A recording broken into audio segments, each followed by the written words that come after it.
आप भारत भारी मंदिर के महंत हैं और सूत्रों की माने तो वहाँ पर कुछ वहाँ की ज़मीन पर अवैध कब्जा किया जा रहा है। इस समय उसको लेकर क्या कहेंगे आप, और अब तक क्या लड़ाई रही है आपकी? देखिए, ऐसा है कि मैं भारत भारी का महंत हूं और वर्ष 2019 में तत्कालीन उप जिलाधिकारी महोदय ने राजनीतिक कारणों से बिना नियम के हमको कुटी से और अन्य साधुओं को बाहर कर दिया था और पूजा पाठ राग भोग से भगवान शंकर के वंचित कर दिया। और तभी से ये कुचक्र चला करके जमीन पे कब्जा कराया जा रहा है। और वर्ष 2019 में मैंने चौथे महीने में इस बात को लिखा था कि अवैध कब्जा हो रहा है और राम सूरत पांडे के द्वारा अवैध कब्जा किया जा रहा है, लेकिन उसके बावजूद वहां निर्माण किया गया और निर्माण के बावजूद प्रशासनिक जो भारत भारी शंकर जी मंदिर और भूमि है वो वर्ष 2014 से जिलाधिकारी के आदेश से प्रशासनिक समिति उप जिलाधिकारी की अध्यक्षता में कार्य कर रहा है।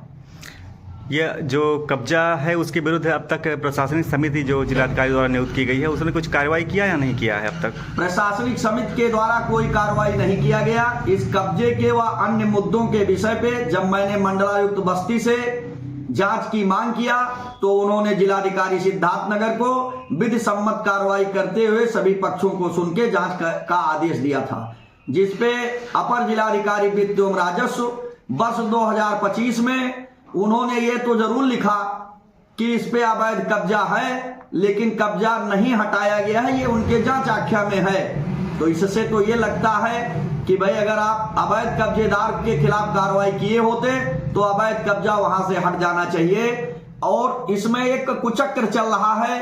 पहले इसको शंकर जी मंदिर की जमीन को गाटा संख्या 1139 मिन को प्रशासन पशुचर की जमीन मान करके 67 में ये बेदखली की कार्रवाई राम सूरत पांडे के विरुद्ध की गई, लेकिन जबकि वह जमीन शंकर जी मंदिर का माननीय न्यायालय के आदेश से शंकर जी का है।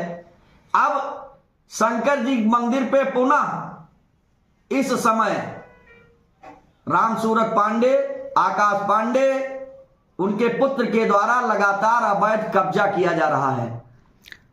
यदि इस पर अब तक कोई कार्रवाई नहीं होती, अगर कोई कार्रवाई, तो आगे क्या रणनीति होगी आपकी? क्या योजना बना रहे हैं, कैसे लड़ाई लड़ेंगे? बात यह है, हम आपको यह भी बताना चाहते हैं कि मंदिर की जमीन के साथ साथ यह प्रशासनिक समिति आकाश पांडे को मंदिर के पुजारी के तौर पे, यहां तक कि मंदिर का नाम भी बदल दिया गया।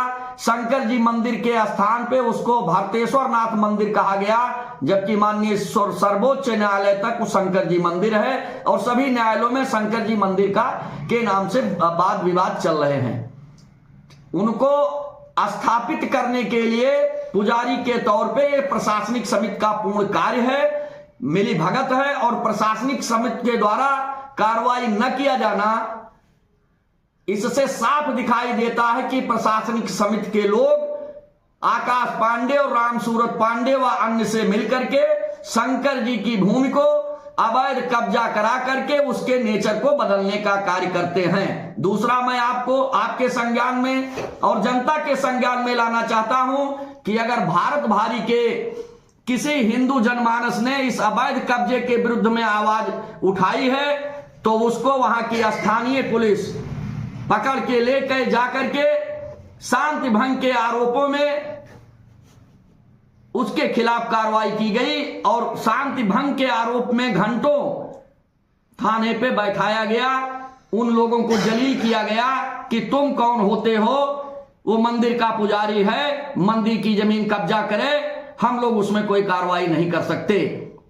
हम प्रशासन से मांग करते हैं कि प्रशासन अभिलेखों को देख ले और अभिलेखों को देख करके अपने जिम्मेदारी को का ईमानदारी से निर्वहन करे। और अगर प्रशासन या प्रशासनिक समिति इस जिम्मेदारी का निर्वहन नहीं करता है तो मैं शंकर जी मंदिर की जमीन को बचाने के लिए प्रजातांत्रिक तरीके से उच्च अधिकारियों से लेकर के माननीय मुख्यमंत्री जी से मिलकर के कार्रवाई कराने का कार्य करूंगा।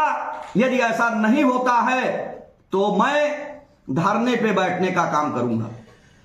क्या नाम है आपका?